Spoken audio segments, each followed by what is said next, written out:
Welcome everyone, and today we have very special episode and with Mr.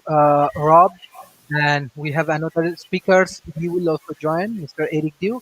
So actually, we're going to discuss about Industry 4.0 and especially how actually the last show Mr. Rob defined about 3D printed house and other things. We get very good response from Asia Pacific, even Malaysia and Singapore, many corporations, newspapers, governments, and many more things. They want to know more about like 3D printed house. So we love to know more about Industry 4.0 revolutions and development from Mr. Rob.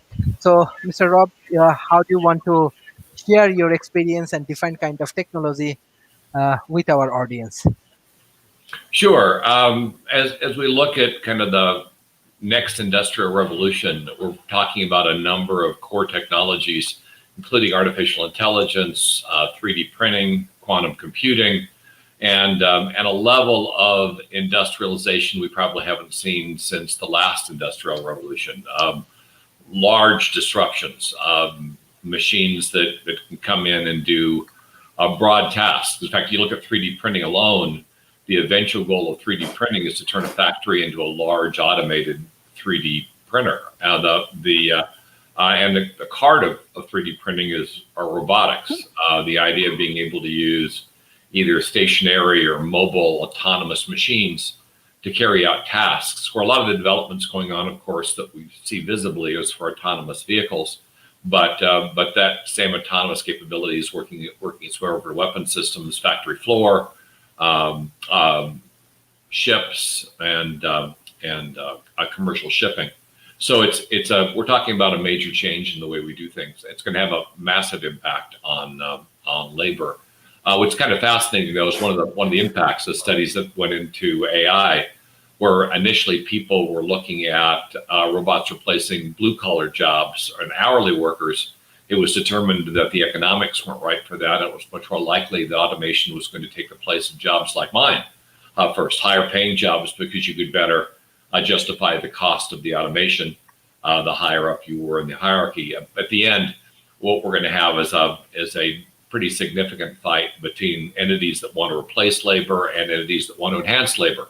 Neither one's absolute and neither one's mutually exclusive. We're going to have both in place. And probably the society is either going to benefit or suffer, depending on how it comes out, because there is no centralized direction for any of this. It's all coming bottoms up. So it's going to be an interesting time. Excellent. We have our another analyst, like Mr. Eric Dew, and Mr. Eric Dew actually doing a lot of support, especially the ecosystem from Malaysia. So, Mr. Eric Dew, there are many startups, even they are working for development, the sustainable ecosystem, as well as Industry 4.0. So what area, example, Asia Pacific, like country like Malaysia, Vietnam, Indonesia, they should focus, like startup should focus. Already you are working with the autonomous vehicles, and we are observing University of Malaya. They are also introducing different startup. We are also working with them. So hopefully it will be very effective guideline from your side for our startup and for Industry 4.0? I would, excuse me, I would suggest actually anywhere. It doesn't have to be Southeast Asia or Asian Pacific area or anything. You need to look at what the demand is, okay? Far too often at universities, the research and the what they're trying to make or build are just far too much blue sky, way out there, 20, 30 year kind of a horizon for seeing it in being made into something that can be seen or used by the consumers. And when you do that, nothing wrong with those kind of research for sure, but you need to get your foot in the door, to plant yourself as a nation, as a region, of being entrepreneurial, of being successful.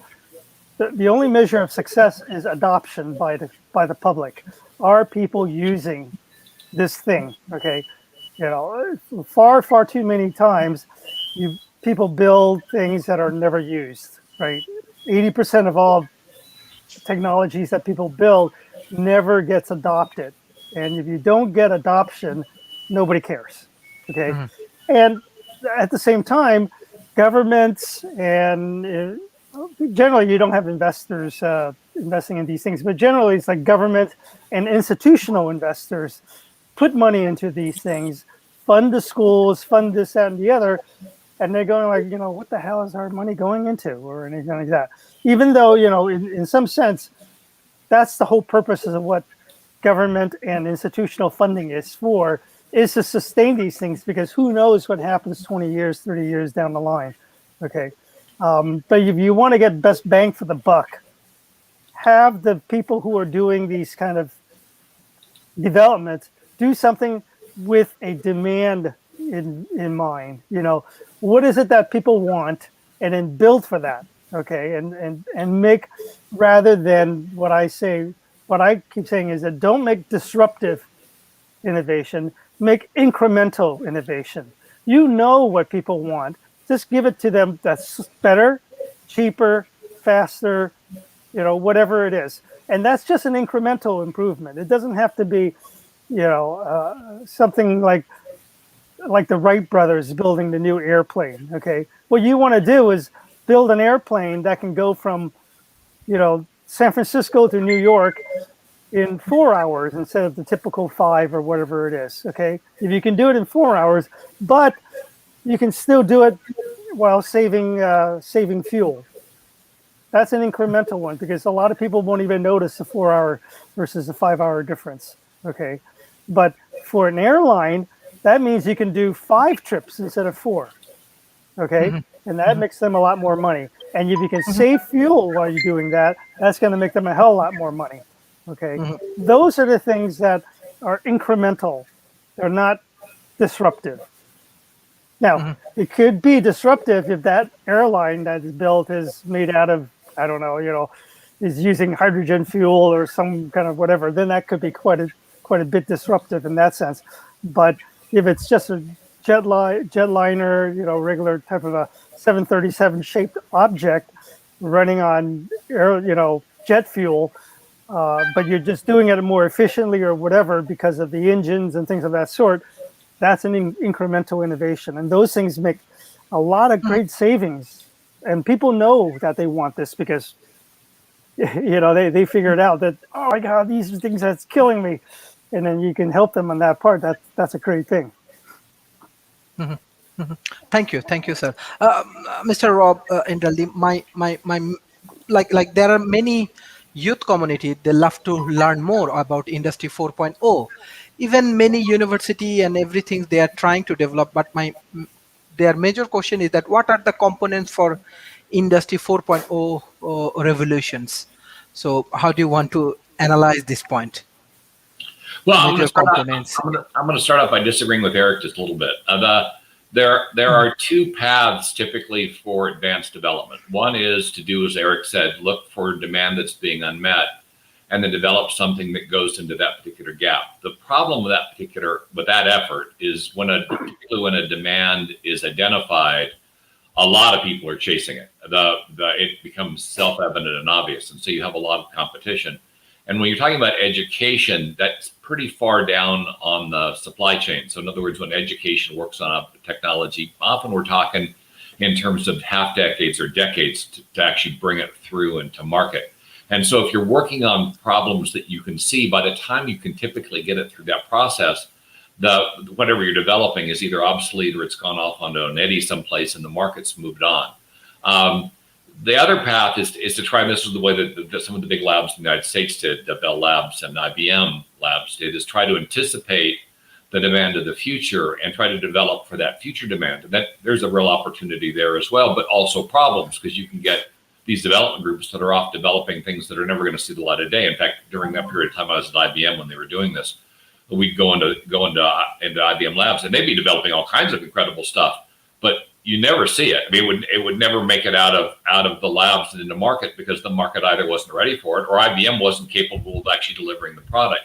And one concept was we had some incredibly advanced work in terms of water cleaning, developing clean water very cheaply, but IBM didn't sell products like that. So there was no path to market for the technology. And so you kind of have to sit back as you're doing your development efforts, and you have to decide, one, how long is it going to take you to bring it through to actually produce it? Does your school or education facility have a way to bring it to market, or are you going to have to work through partners? And the schools that I know that do the best in this market work in partnership with industry. They have Intel or General Motors or whoever, and they're working in concert. And so as the development comes forward, they have a path for that effort to actually make it to market and make money. Now, Harvard, for instance, has a lot of paths to market, but another school like, say, USC, probably not as many. And so it really kind of depends on the capabilities of the school and their relationships with industry. But that relationship with industry is that path to market, and really probably should define what type of development that the schools undertake. If they've got a solid path to market, then they can be more tactical.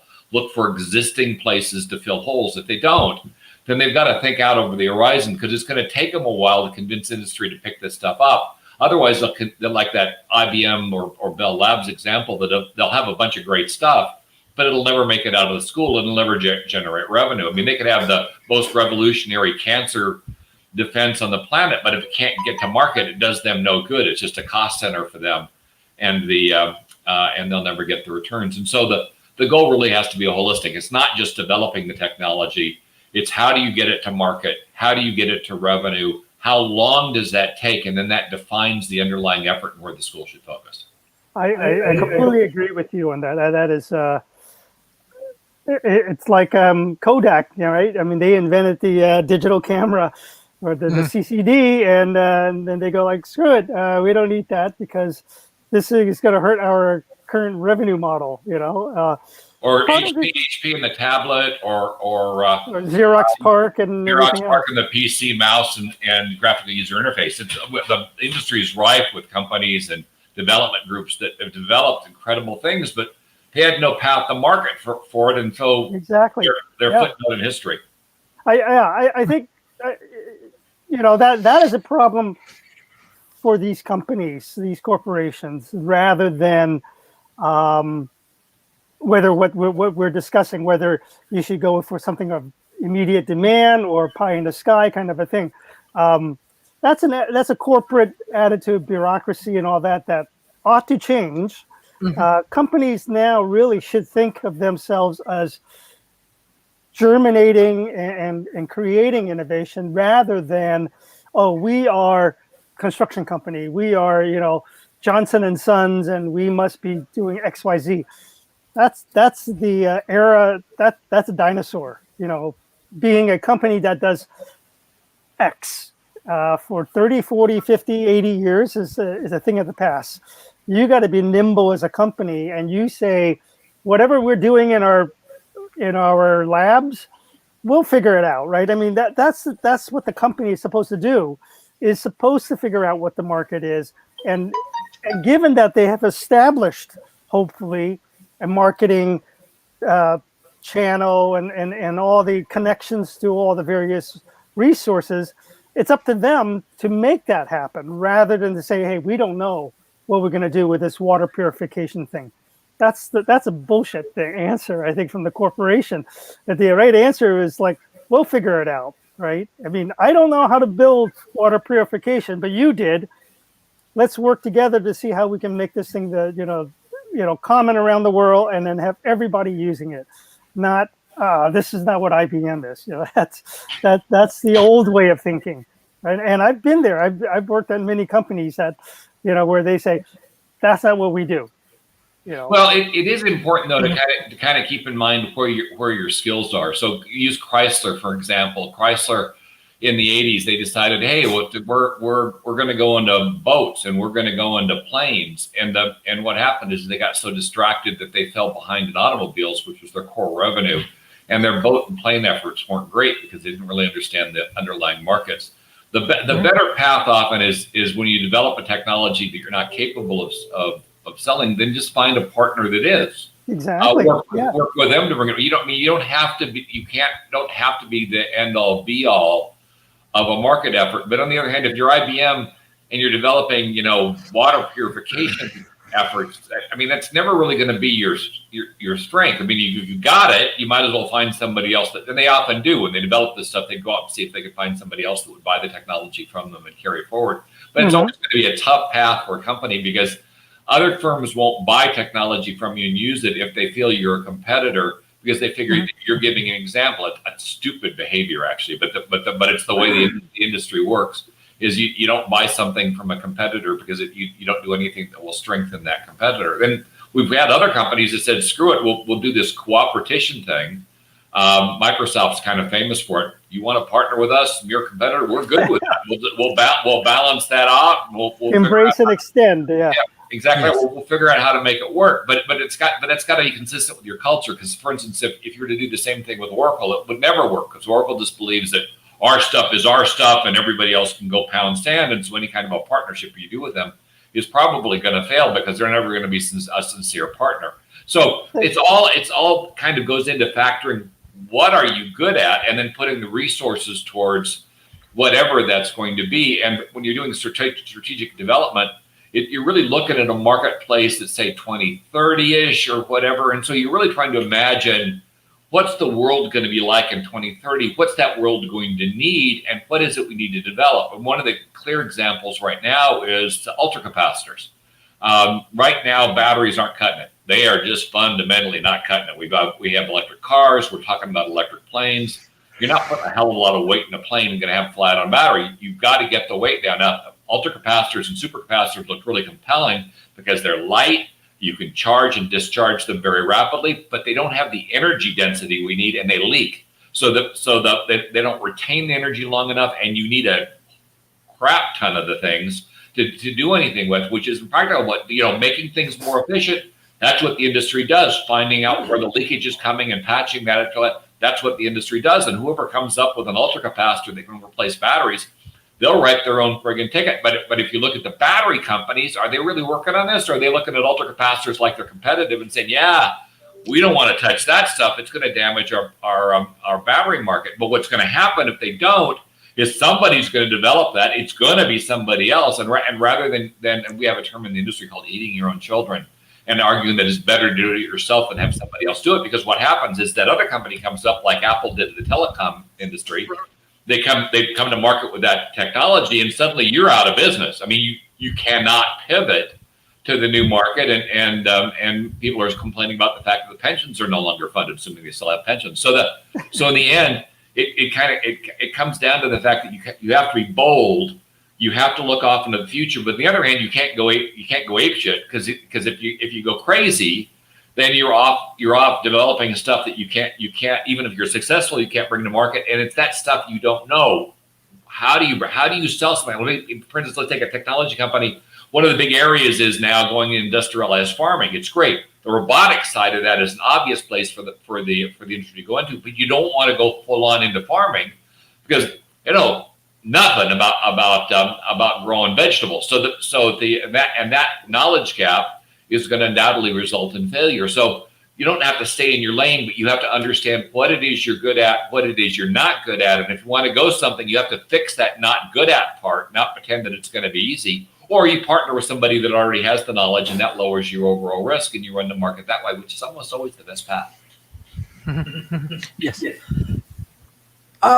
There are some questions from audience. I just want to take Humaira Tandila. She want to know what are the industry 4.0 basic principles, as well as what environmental impact will industry 4.0 have. So if you discuss on the basic principles, with any industrial revolution, the basic principle for a revolution is disruption. At the end, you're looking at a set of technologies that are coming to market that are going to completely disrupt the status quo. And those technologies I kind of mentioned: robotics, artificial intelligence, quantum computing. Those things all fall into that area of massive disruption, where jobs that are currently in place will no longer be viable. Take a job like, say, a truck driver. probably not going to have a lot of openings for truck drivers after 2030. Just not going to happen. The unions are going to fight this, but the fact of the matter is, not a good path. But on the other hand, computer scientists, they're probably going to be around for a while. But that's going to evolve as well. The underlying skills are going to change dramatically, and they may in fact mainstream. Right now, computer scientists are a relatively small group of folks that could turn out to be a really large group of folks as we go into the 2030s and 2040s. And so that's the kind of disruption you're talking about. Skills that you had when we had the last industrial revolution, the skills like manual labor,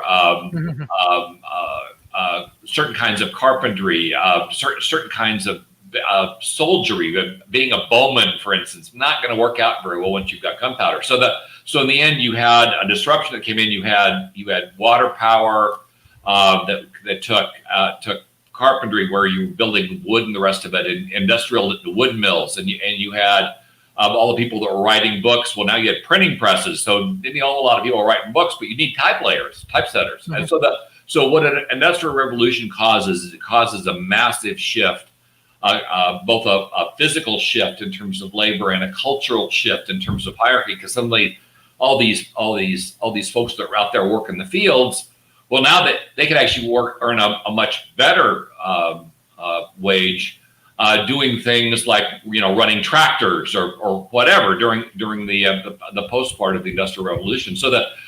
It's change, and so a revolution is defined. The change like this is defined by that change, and it has to be disruptive. And we're looking at a massive level of disruption over the next 10 years. Mr. Eric. Well, we can see from the past industrial revolutions that there have been massive changes for sure. But in the grand scheme of things, people worry, politicians, workers, parents about their kids and all that. They worry, oh my God, all these automation and blah, blah, blah. We'll never have a job for our kids, or, well, I don't know what I'll be doing 10 years from now. The grand scheme of things is that there'll be more jobs, guaranteed. It just guaranteed that there'll be more jobs, and there'll be more well-paying jobs. Okay, if you look at the history of human civilization, all right, 500 years ago, 1,000 years ago or so, 90% of people were essentially slaves. Right, they work in a area for nothing. In return, they get protection, I guess, from by the king or the vassal, whoever it is. They provide protection, but they get no income. In fact, they have to give part of what they make. Right? They're mostly farmers, and they have to give part of their farming output to the king in return for basically the wall protecting them. Right? They were essentially slaves, and we had slaves essentially till 1850, 1860, and depending on how you want to define it, based on income and such, really up to like at least the 19-something. Okay, but now almost everywhere around the world, the legal definition of slavery is done. Okay, essentially, but there, exploitation of workers is still around for sure. Okay. But that's still, that's being chopped down more and more as well. But you also have to look at it, in terms of the number of human beings. Back, 200 years ago, we had about 1 billion people. Out of the 1 billion people, you had like 900 million, 90% of them were working at essentially slave labor wages, even if they were not officially slaves. 90%, 900 million people. Today, we have 8 billion people, 8 times the number of people, but we have fewer than 900 million that are working in slave labor. It's probably around 700 million, 10%, about 10%, fewer than 10% are working at slave labor level. Okay, so we've actually have more jobs given to people doing responsible, worthy, and meaningful work for meaningful pay. Okay. Now, that's not saying that everybody's getting, $50 an hour or something like that in US terms. Okay. But they're doing well, relatively. Okay. So the first thing that people should have to get rid of, dispose of, is the worry that they're going to be out of a job. Without a doubt, automation, the whole goal of automation is to get rid of that human work that it automates. Okay, whether it's, you know, using, like I mentioned in my past talk here on your WTE forum, you know, John Henry with the hammer, right? That's a physical labor. You get rid of that hammer, you give him this automated steel powered hammer, then he does that work with the steel power hammer. He doesn't have to do it with his own physical labor of using a 12-pound hammer. So you've automated this thing, okay? But the automation actually created multiple jobs. If you think about it, that hammer that John Henry used was used by him, okay? But with the steam power hammer, then you got to have somebody has to bring in the water to power that steam. Somebody's got to bring in the fuel to heat up that water to power that steam, okay? Then you have to have 2 or 3 or 4 people having to move that big, huge honking device over to a certain place to hammer away. So you literally have 5 or 6 people directly involved in running that hammer alone, okay? Then if that steel power hammer is successful, then you have to have a whole sales team to run that, okay? And because you've quickly have built that tunnel in a matter of weeks instead of a matter of months or years, okay, now you have a new, you have this tunnel, you've got new commerce happening. And certainly you have thousands of people who are now trading and selling produce and goods through using that tunnel that they could not have done before. And now you've opened up the market, and now everybody's got selling things that they couldn't have sold before. Boom. Okay. So you've increased all that job just by using a steam power hammer. Okay. And again, this goes back to thinking in terms of what your goal is. Okay. The goal of John Henry was to say, oh, my goal, my job is to dig a hole in this wall, in this rock. Okay. That's the wrong way of thinking about it. The goal is supposed to be, how am I going to help these people do commerce? How can I make this tunnel? Why was he making a tunnel? Was it just an exercise in flexing his muscle? No, the reason that they're digging a tunnel is to be able to provide commerce. Okay, so for example, in Rob's example of the purifying water, why am I purifying water? Is it purifying water so that I can show people I have pure water? No, it's to help provide people with drinking, with drinking water so that they can survive, so that they can make creative things, make this and the other, okay? And if you bank on that goal, okay, that's where the wealth is created. The wealth is not created by making pure water, okay? The wealth is created by having people drinking pure water, being able to do things that are creative, that can generate wealth, okay? And so when you think about Industry 4.0, the goal is not to build AR, VR, or artificial intelligence tools, okay? The goal is to use those things to make things that we cannot physically do. We want to make artificial intelligence is the mental version of the steam power hammer, okay? A steam power hammer can do things that no human can possibly do, okay? And AI is going to do that. But we don't just build AI just so we can do things that humans can't possibly do. It's to be able to provide, that tunnel to allow people to do things that couldn't be done before. That's the thing that you have to look at. Thank you, sir. We have our honorable guest, Chairman of Pacific Rim Chamber of Commerce, Mr. Homestoner. Sir, you have a huge experience, and especially from U.S. Chamber of Commerce, your Pacific Rim Chamber of Commerce, and I'm in Asia Pacific. So we have our honorable guest from California, Mr. Rob, as well as Mr. Eric Dew. So we are discussing about Industry 4.0. I think you see different kind of development in Asia Pacific. So how do you want to define Industry 4.0 in terms of Asia Pacific? How do you want to share your experience with us? Well, we're in the business of empowering small business and micro business by connecting them And obviously, connections, the faster the connections and the higher the connections and the more effective the connections, the more robust things become. As I told you before, over 70% of the people that work on a daily basis work for a smaller micro business. So for Industry 4.0 is using these tools like AI, robotics, automation, and computerization as the new tools. Uh, just as the gentleman was just saying, uh, these things are not to be threatening. They're to be looked at uh, with anticipation and with eager to utilize the tools to make your dreams come true, to make your business grow, to make yourself more prevalent, to more important to the rest of the world, because these tools open up the world to you. So I think that as far as we're concerned, it's the Pacific Rim Business Council is concerned, and the Chamber of Commerce, the American International Chamber of Commerce, of which I'm chairman, and the Pacific Rim Chamber, which I'm chairman of. We have that one commonality in making small and micro businesses achieve their goals through using the modern tools of Industry 4.0.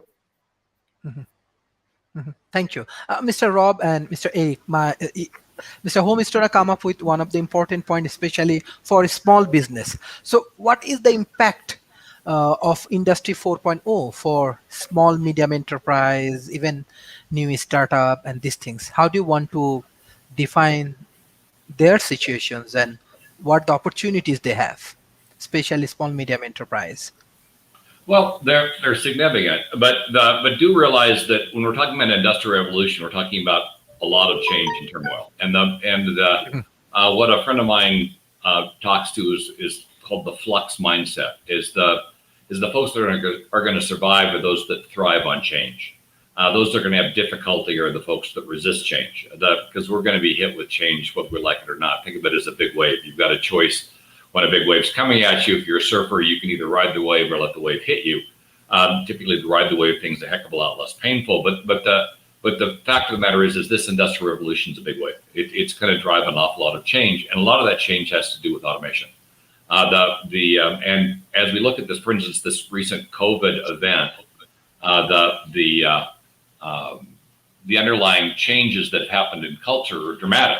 I mean, if you look at a restaurant, a small restaurant who has been unable to open because of the restrictions regarding COVID, the obvious path for them to take to get around those restrictions, either short-term or long-term, is automation. And we do have a lot of efforts. Let's take a barista, for instance. You can now get a fully automated barista station that will serve. You can see them in Dallas and San Francisco airports at the moment, and a few other places. But you just go in, rather than having a Starbucks store, it's a machine, but it's a machine that does everything the Starbucks barista would do. It's actually the best coffee I've ever had. And highly consistent, very effective. And the thing is, it's not impacted by the pandemic. It can continue to work and operate assuming people are actually going into the airport, which of course is a different problem. But they can provide a solution that is pandemic free. And as others have pointed out, the new jobs of people that are servicing that machine, installing the machines, updating the software in the machines, those are all valid jobs, but they require training. And I mentioned truck drivers a while back. It was kind of interesting because the discussions with the unions were that they didn't really want this technology to come in and take out the jobs of truck drivers. But here in the United States, we're something like 200,000 people short of truck drivers. I mean, we need 200,000 more truck drivers than we have. And so that's a real problem with regard to delivery, where if you were to automate the driving, you'd be able to fill that particular need. And the screwy thing is, the reason we're short on truck drivers is nobody likes to do long haul trucking. It's boring.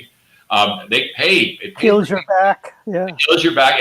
But you can make $80,000 a year, which isn't bad salary doing it. But people don't, even at $80,000, they don't want to do it because it's horrible. But if you look at the automated driving studies, Well, you're still going to need people in the trucks because otherwise you're going to get people stealing from the trucks. But those people become more like a purser. They're managing the load, they're securing the load, but they don't actually have to drive. And so while they're going, they can do their office work. They can watch movies. I mean, the job does, and it can still be highly paid, but it goes from a blue collar job to a white collar job.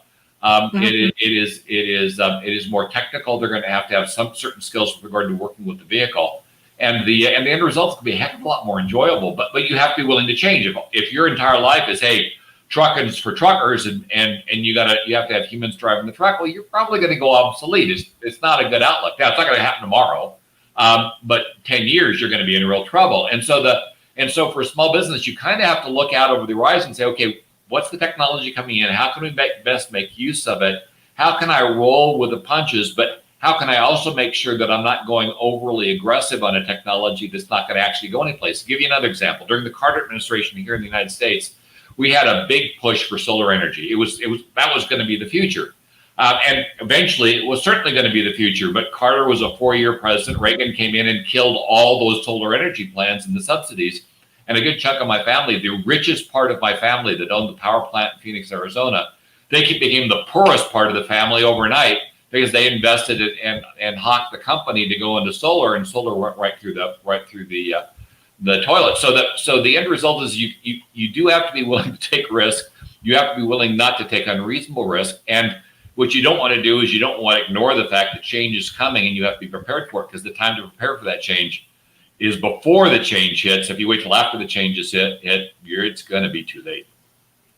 Thank you.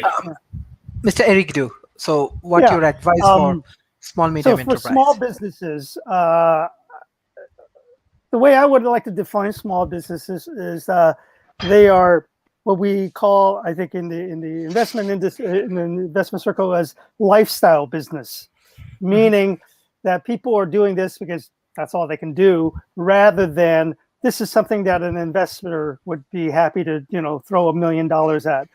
Restaurants, retail shops, things like that are lifestyle businesses in this vernacular. No investor would invest in a ye old little shop or whatever at the corner of 3rd and Chestnut or something like that. But these lifestyle businesses, they can survive 20, 30 years, and they can make that owner a good handsome amount of money. Okay, but we are already seeing technology infiltrate into that. Okay, and here in San Francisco, I can see both those that are doing it and those that are not doing it. Okay, for example, your payment, okay, the point of sale payment. 100 years ago, it was all cash, and you didn't even have a cash register. It was all cash. You just give the person the cash, and they give you change, and that's how it was done. And then the cash register came in, mainly from the bigger companies, right? Because they were seeing that money was stolen by the workers. Okay, the person doing the payment, they're taking some of that money and they're sticking it in their pocket, and they go like, what the heck is happening? Okay, so then NCR, National Cash Register, was created to keep track of the money, and it was a mechanical device, right? Like whatever it does, right? That was a mechanical device, and we still have that. Actually, we have a store here in North Beach, City Market. They sell meat.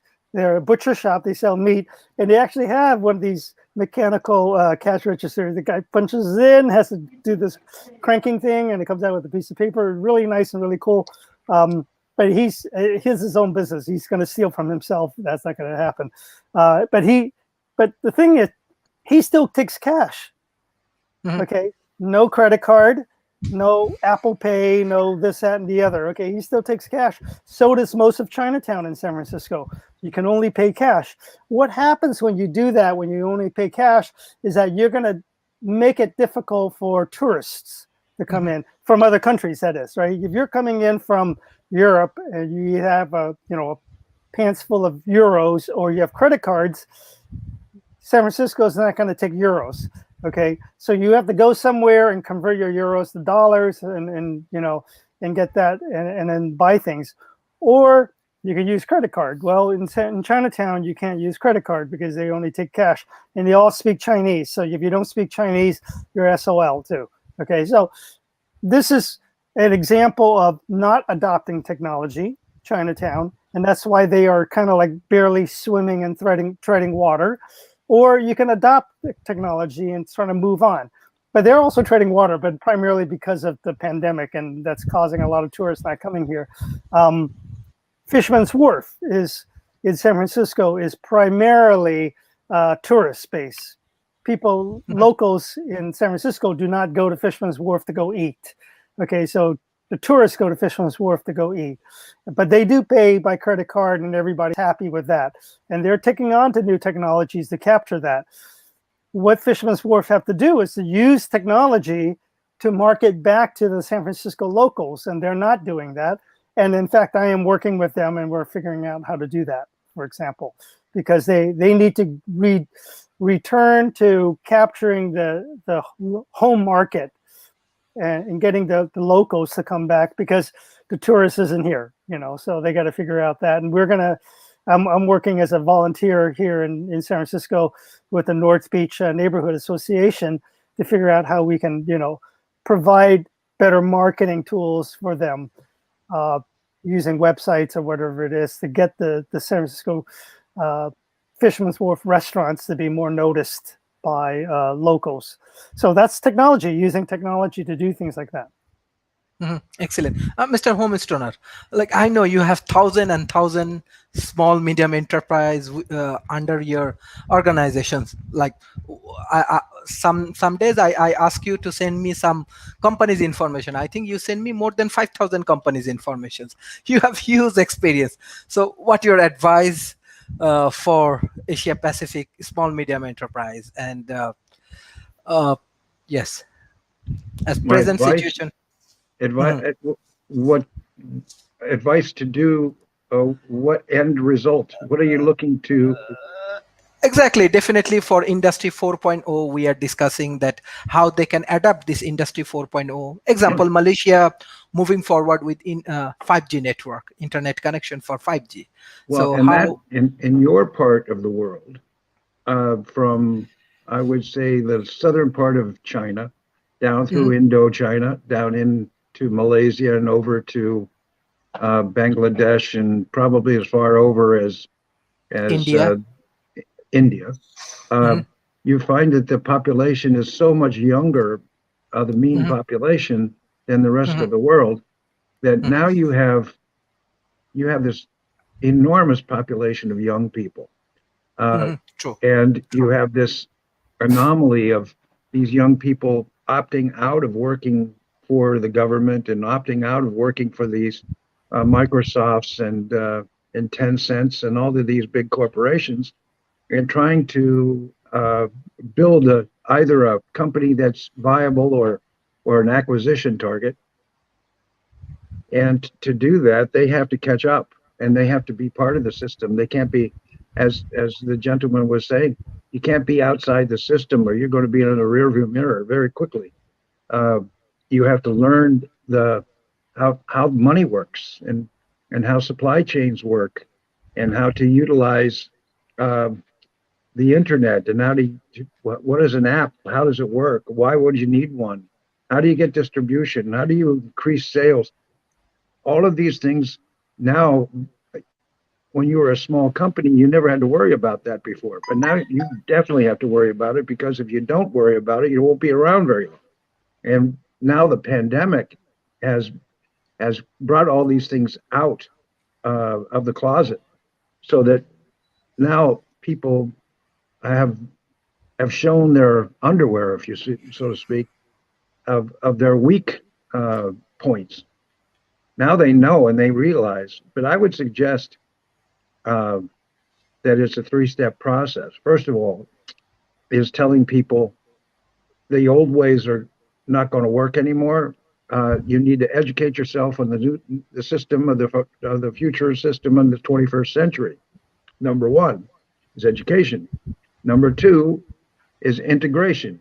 Integrate it into your daily life. Use it every day. Learn something new about all these technologies.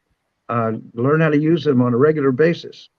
And number three is implementation and marketing, so that once you learn how to do all these things and that you become efficient at it and it's a seamless operation, now you got to figure out how to get it out there and distribute it and sell it to the public. These are things that are not new. This same equation was around 100 years ago, but because we have the new tools, it has put a skew on it that makes it imperative to learn about these technologies and utilizing them on a regular basis.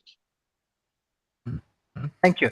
Mr. Rob, like you are a tech analyst and you have a lot of write-up and everything. So what your advice, especially for the youth communities, how they can prepare themselves, especially the skill development part, how they can develop their skills and other things?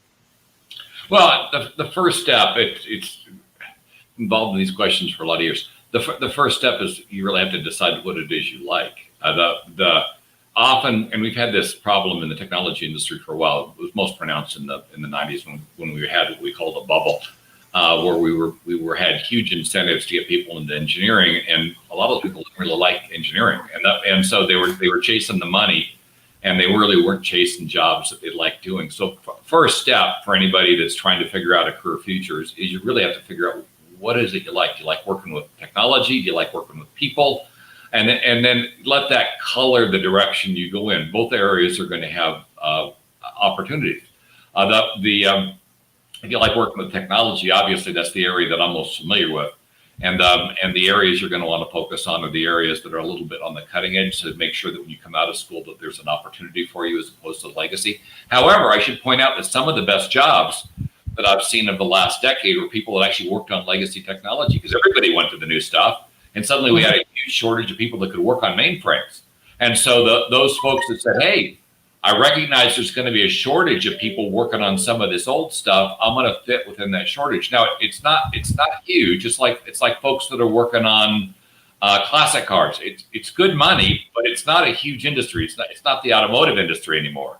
And so there it means if you like working on the old stuff, you've got to plan on being one of the leading experts in it, because you'll probably survive.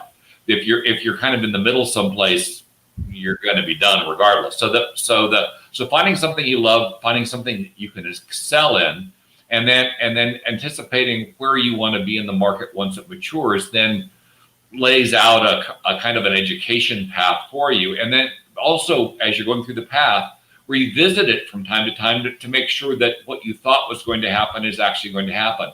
Take, for instance, flying cars. Flying cars sounded like it was going to be really great. And we had flying cars in the 1940s, and it was going to be kind of the future of transportation. Not so much. Now we have flying cars coming to market now. It does, in fact, look like it's going to be the future, at least some types of transportation. And that might be a good industry. But the thing is if you made that choice in that earlier period of time, you better be willing to pivot to something else, because the market you were anticipating just didn't turn out it was going to emerge. And the same thing here. There are going to be things that we're anticipating happening in 5 years that may not happen for 20. And so you've got to be able to double check and just make sure that what you think is developing on the sidelines is coming to market timely. Otherwise, you might want to pivot to something else while you still have time that looks more promising. The idea is you want to hit the market when the griddle's hot. In other words, when people are looking for folks like you, and when there are shortages. You don't want to hit the market when the griddle's cold. There are no openings. They've got more people than they've got jobs, and they're looking for something else. And so gaming that out is important. And there are areas where we're going to have a ton of need for undoubtedly going forward. Areas like maintenance and field maintenance on windmills. That's going to be here for a while. Solar panels even more likely. So that seems pretty reasonable right now. But in 3 or 4 years, we could be looking at geothermal. Right now, a lot of what's happening in behind the scenes is the geothermal plants actually look more promising than either solar or wind, and that might be a better long-term path for you to be in. And there's a lot of overlap. The same skills to develop generators for wind power and solar in terms of electronics can be applied to some degree to geothermal, but you're going to have to develop some very different skills as well, having to do with heat transfer. and thermodynamics, which you might not have had to do with wind or solar. So it's just, yeah. So it's just anticipating where the market's going to be and being willing to change if it doesn't look like it's going to turn out that way. Because none of us have a crystal ball. Good chance that all of us are going to be wrong about something, and so you just have to figure out first where that wrong is and make it right. Another point I just want to add, like example, we love to learn more about blockchain technology. Even in the developing nations, they try to implement this blockchain technology, and love to know a little bit about these cryptocurrencies. What's going on? You want me to do that? Or do you want somebody else? Yes, yeah, Mr. Rob. Then I will go to Mr. So yeah, I'm not a big fan of cryptocurrencies, largely because it's unregulated currency, and those things can go sideways really fast. Plus, right now we've got Ethereum that's kind of chewing up more electricity than most small states chew up. So it's also incredibly inefficient, and I just don't think government's going to let that stand for long. Blockchain, on the other hand, is sustainable. Blockchain is setting up a trust network where you can remain autonomous, but all the parties in the network can be trusted. And so it's a huge offset to fraud. Banks are using it rather broadly now. It's too slow to use for stock trading, too much latency in the system. But for financial transactions, it's huge. And I actually think it may be the future of voting as well, because blockchain, you don't need instant validation for voting. And we have a huge problem across the world in terms of being able to do voting easily, effectively, and avoiding fraud. We here in the United States, even though there was no material fraud identified, just the threat of fraud almost had a regime change here. So getting to something that's much more secure and much easier would seem to be far better, and blockchain can play for that as well. So blockchain, I think, is going to have a pretty long life. It is difficult to implement, though, because it is fairly highly technical. And you have to understand the foundational elements behind the science to get it right. It's not so difficult you can't learn it. It's just very different from anything that you've been used to doing in the past. And the level of difference requires some foundational training that you don't really get from much else unless you're into computer science. So in the end, what makes it difficult is it's so very different than anything we've done before. Kind of like what happened when we moved from hydro power to steam, and then from steam power to electricity. That there were elements that were saying you're still working with water, but you were using it very differently, and that required some fundamental changes in how you thought about the material and how you used it that had to go under it. Blockchain is kind of the same thing. You have to think differently to get it to get around the technical aspects and make it work, and that may be what people are struggling with. Thank you. Mr. Eric. So you want me to talk about what kids should learn, or do you want me to talk about the blockchain cryptocurrency Both of the stuff? things, like cryptocurrency and this stuff, as well as the youth, because you are nurturing the startup in Malaysia. Let's start with the youth. This goes back to, I think we were talking in another program on education, and I would recommend for all youth, start as early as possible, is to be multilingual, right? You're multilingual. I'm not multilingual. I don't know if Rob and Holmes are, but if you're not multilingual in this day and age, you're sucking, man. You have to be. And unfortunately, here in America, we're the home of the monolingual, right? You got to speak English. It's like the stupidest thing I've ever heard. If you can be multilingual, you will open up so many more doors for opportunities, because who knows, is America going to be is 2001, 21, what year is this? 2001 is 2001, or the 2100 it's going to be the American century again, right? I don't know. It could be the China century, or it could be the India century, or anything. And if we're no longer the king of the hill, you need to be talking, in the language of the king of the hill. And if you're resistant to learning a different language, then you're screwed. Okay, and it makes no sense, because everywhere else around the world, they're at least trilingual. I know people like in the Scandinavian countries, they speak English perfectly well. Everyone speaks English perfectly well. They speak their native language, whether it's Norwegian or Swedish or Finnish, they speak that, of course, perfectly well. And they speak at least another European language, like a French or an Italian or German or something like that. So they're all trilingual, okay? And in, in Vietnam and all these, they all speak English and they all speak Vietnamese, and they probably speak Chinese just as well. I don't know for sure, but they're all pretty good at that. And we here in America say, you got to speak English or else, and that's the stupidest thing I ever heard. So be multilingual, and of course, being multilingual helps you learn technology better, because now you can see things like learning a programming language. You get the feel of what languages is in a general sense, and then when you learn programming languages, you get used to that quickly, and that makes it easier. So that's another example of that. So, but that's the thing that we can talk about in terms of for the youth. First thing. Second thing is learn to work in a group. Okay, and learn to work in a group with people with different languages and different cultures.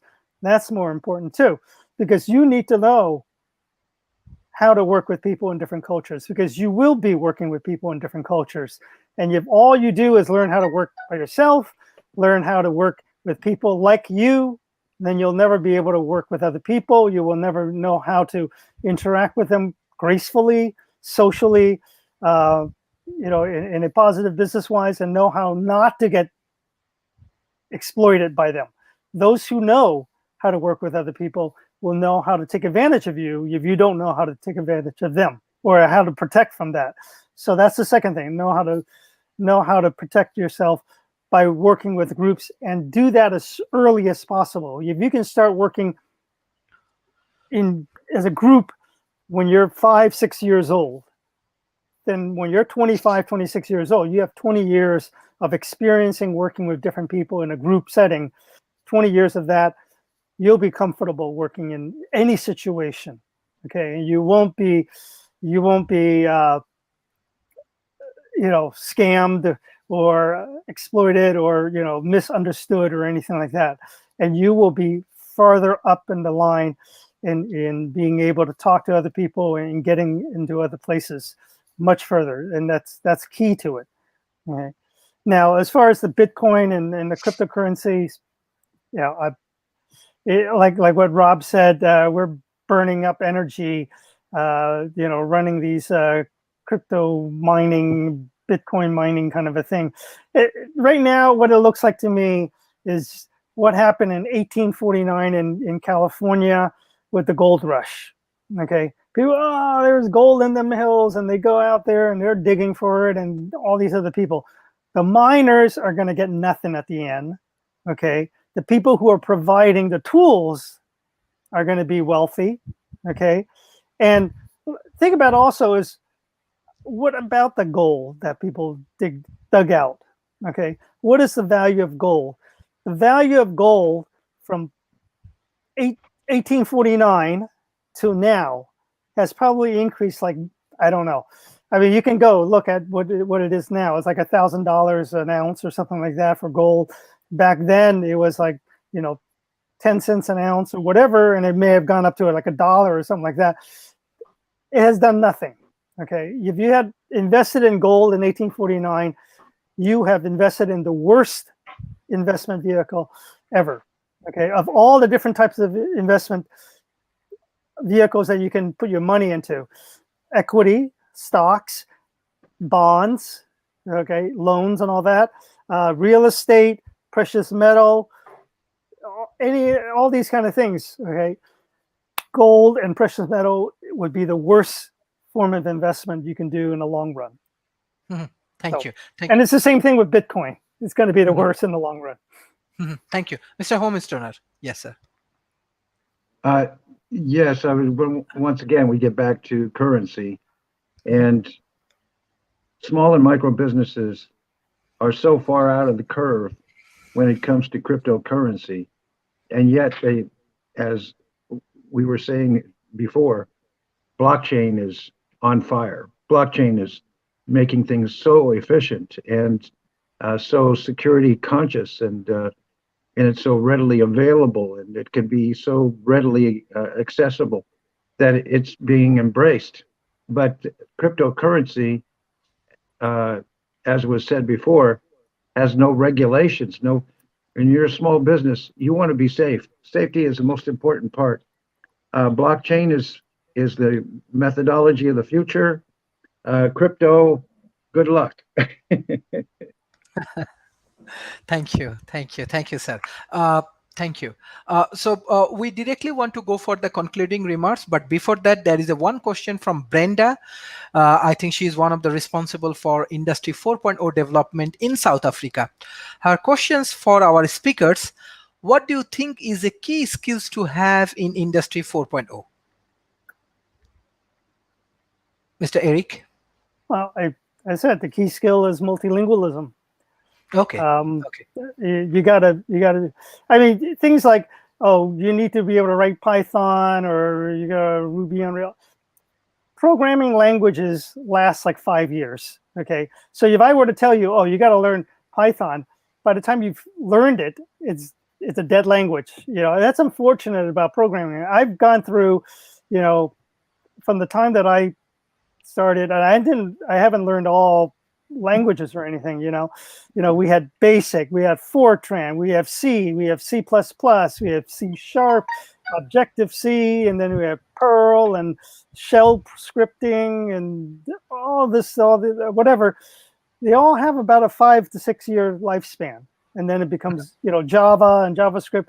They're happening now. Some of them are a little longer, some of them a little shorter, but whatever it is, it becomes irrelevant over time. So if you learn multilingualism, if you're a multilingual person, first thing is that you will be able to learn a programming language quicker. Okay, because you get the idea of what is this language that you're trying to do. Okay, and then you learn how to be able to communicate. Programming language is communicating with a computer. Okay, you have to speak in the way that the computer can understand. Okay, if you can speak to other people in other languages well, then speaking to a computer becomes second nature. Okay. So that's very important. Multilingual is something that you want to be able to do. And if you can't do it as soon as you can, as early as you can, because if you learn multilingual different languages when you're 1 year old, 2 years old, just when you begin to start to speak, you'll catch it like this. It'll take you zero effort to learn, because when you're a kid, you don't know any better, right? I mean, nobody says, oh, you only can learn one language, right? You just get bombarded with multiple languages. You just do it, and you don't know any better.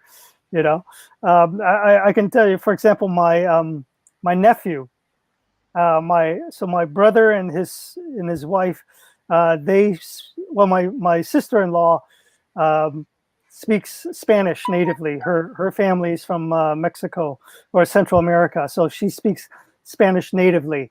And my brother picked it up through her to speak Spanish very well. So when my nephew was born, they spoke English and Spanish constantly to him, and he picked it up immediately.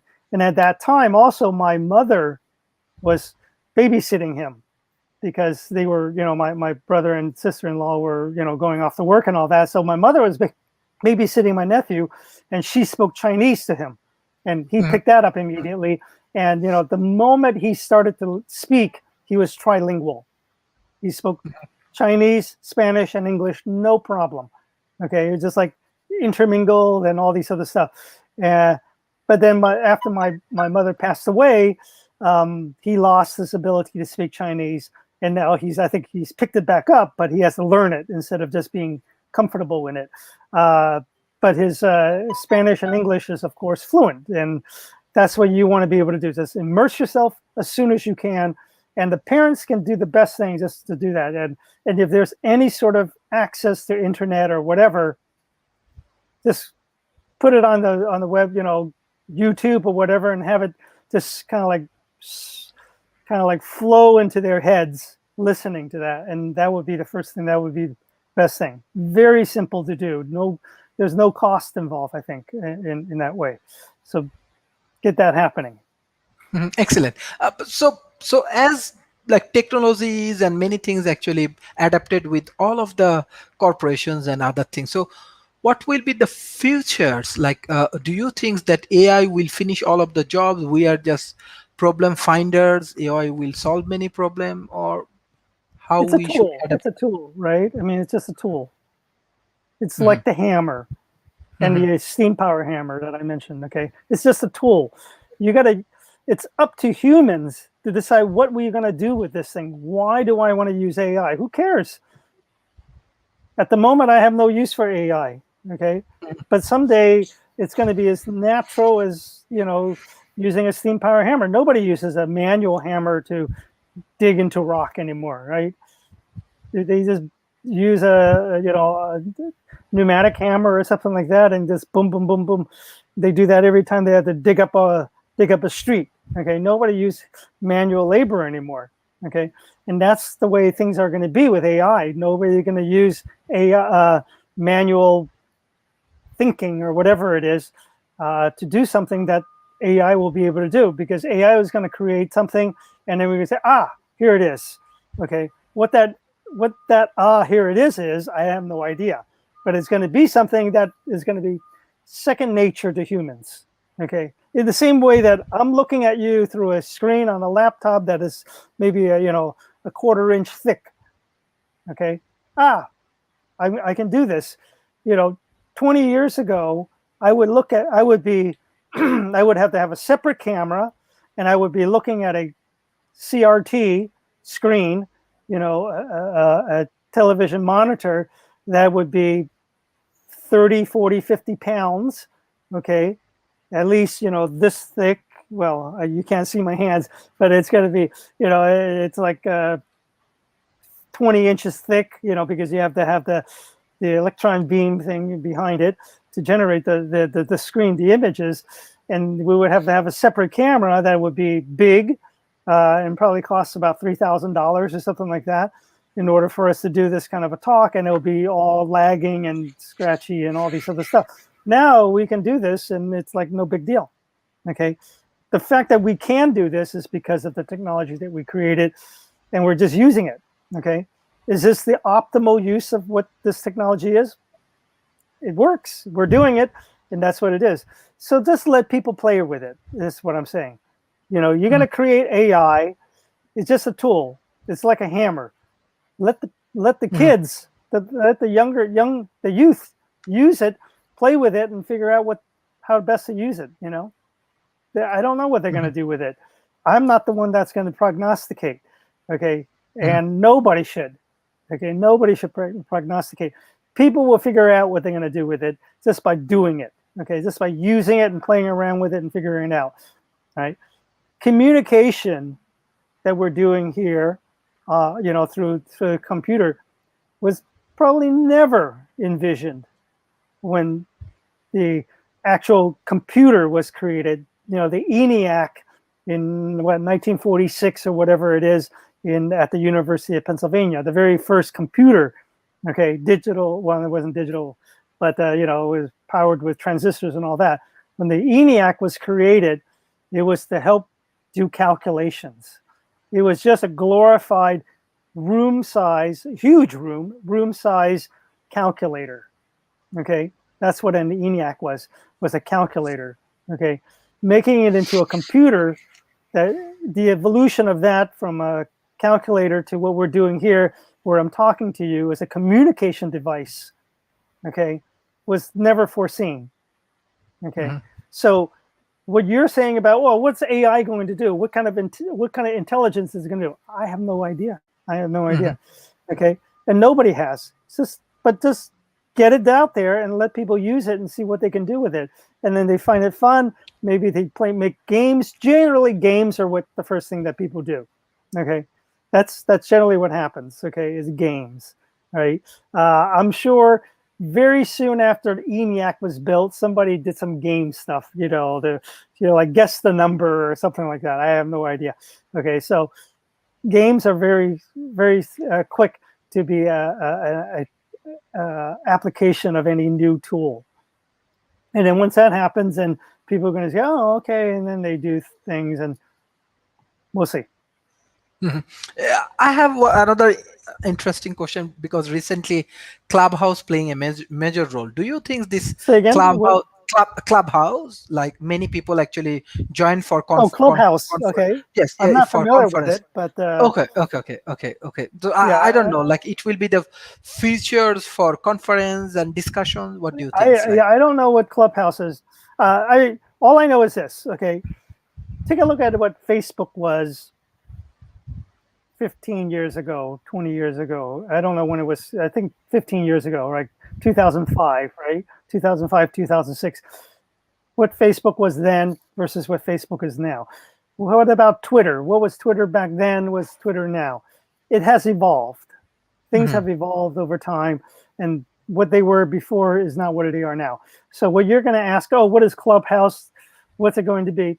Again, people mhm, will make it of whatever it is. They're going to take it and they're going to like it, and there's going to be adoption of Clubhouse, and then things are going to happen to it, and it will change in terms of its, its intent or its usage, and either the founders or the people running Clubhouse can manage that and ride along in a positive way and make it useful in that way if they see it that way, or they're going to strangle it and say, I don't want people doing it this way, and then they're going to say they're going to shut it down or whatever. I don't know. Okay, there have been plenty of other social media type things besides Facebook. MySpace, right? Friendster, and all these other ones. They're gone, right? Partly because the technology that was put in there wasn't quite right. Uh, the, uh, the the company didn't manage the usage of their tool well, and people started abusing things, and they got kind of nasty, and they kind of made bad comments to each other and all these other stuff. Yahoo had the Yahoo groups, right? mhm, And there was a lot of really bad stuff that put there, and that kind of turned people off, and then they left. And that's probably, some of those things happen. And if you don't control it in a in a meaningful way, you can't be authoritarian about it, because then people don't want that kind of thing either. But if you're completely libertarian about it and you just let things go any way they are, then you're going to have all the worst type of people coming in there and dominating, and it affects it, and it kind of ruins things. I mean, other than having you Facebook messaging me here, I don't go on Facebook anymore because it's disgusting. I mhm. mean, I'm just reading these things, and it's just pure crap, and it's kind of a waste of my time. And the few friends that post things there, I go there and I kind of chat back, and that's about it. It's not a good place for substantial discussion. Okay. Another one is Nextdoor. I don't know if you guys have Nextdoor. Do you have No, Nextdoor? No. yeah, no. Nextdoor, nextdoor.com. It's supposed to be Facebook for neighborhoods. Like general, Mhm, you have to give them where you live, your neighborhood, and then you will be among people in your neighborhood, in your group. It was a great idea when it started in 2015, 2016, and now it's populated by all the people, saying all sorts of weird stuff, and it's nobody wants to be on it anymore. They're either shelling things and selling things, or they're mad because their neighbor is playing music too loud, or the lights are on shining into your room. Who cares, right? And that's what they're doing.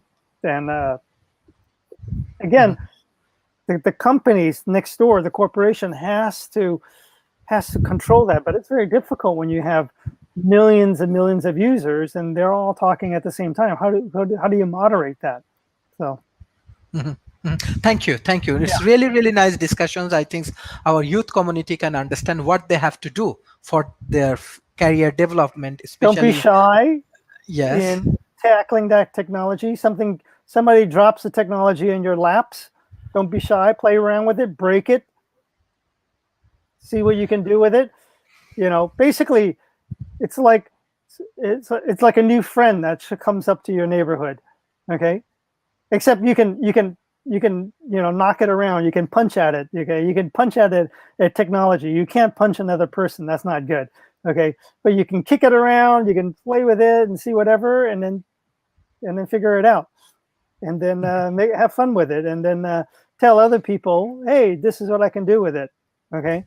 And then if they like it, then you've gotten adoption. If they don't like it, then do something else. Thank you. Thank Yeah. you, sir, for your very, very important advice and guideline for the youth, especially based on Industry 4.0 revolutions. So what the concluding remarks you have? And we want to finish this session. As I said, learn as many different languages as you can. Learn how to work in groups. That's not going to change, because we're not going to be all sitting in some individual pods, you know, as much as right now I'm talking to you, even though you're halfway around the world. Okay. You're going to be interacting with even more people, and you have to be more aware of the different cultures beyond just knowing how to speak the language and read that language. You have to be able to read the culture of that person and be familiar with it. And that's going to take more and more, you know, adoption of that. So all the people here that are listening, learn how to speak different languages, learn how to work with different people of different, you know, class and different, you know, areas, different cultures and all that. Be as flexible as you can in those things, because that's not going to change, right? Technology changes, but human interaction is still going to be human interaction, and you're going to be doing more of that rather than less of that. Thank you for joining today's session. It's really, really great sessions. We get many audience response. So thank you for today's session. Thank you, everyone. Bye and take care.